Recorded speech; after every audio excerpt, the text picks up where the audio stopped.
Kia ora. In the news today, thousands of leaked military and government documents make up the allegations contained in the latest book by investigative writer Nicky Hager. Other People's Wars is about New Zealand's military involvement in the 10 years since the September 11 terror attacks. In the book, he claims US intelligence services worked out of the New Zealand base in Bamiyan province and that military officials did what they wanted rather than what the government was telling the public that they were doing. John Kirwan is proud and honoured to be back home as the head coach of Japan's rugby team. The Cherry Blossoms were the first to have an official civic welcome and capping ceremony at Auckland's Aotea Square today. Head coach and former All Black John Kirwan says the team's really excited about the Rugby World Cup. He says all Japanese rugby players love New Zealand as a rugby country.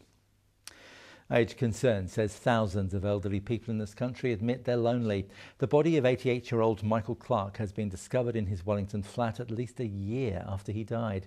Age Concern CEO Anne Martin says while most elderly people are okay in society, around 2,000 say they're lonely and request visits from the organisation. The car believed to have been stolen by escaped prisoner Lex Miller last week has been found in Rotorua this afternoon.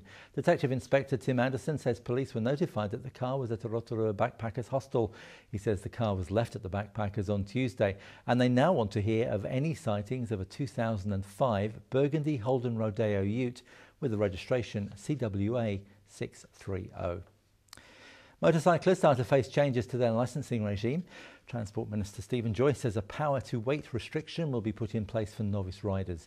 He says the 70km/h speed limit for learner licence holders will be removed and new driving courses provided for those on learner and restricted licences. There are predictions that property prices could rise around 3% in the coming year.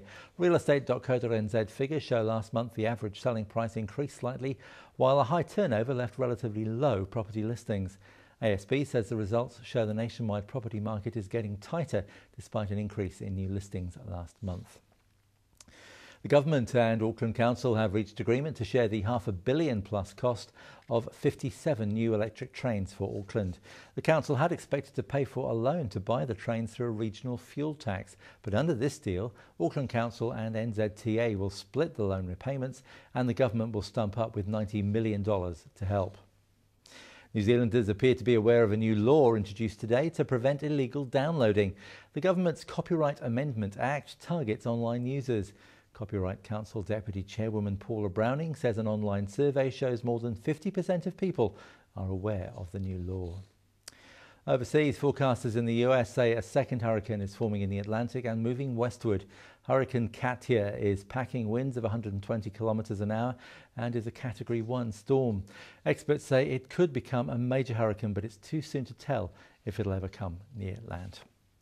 Well, that's all from us for now. Don't forget to tune into Endzone Focus this week for a look at how life is for people living in the Christchurch quake zone. You can check what times the programme is on at our website www.shinetv.co.nz. Until next time, ka kite anō.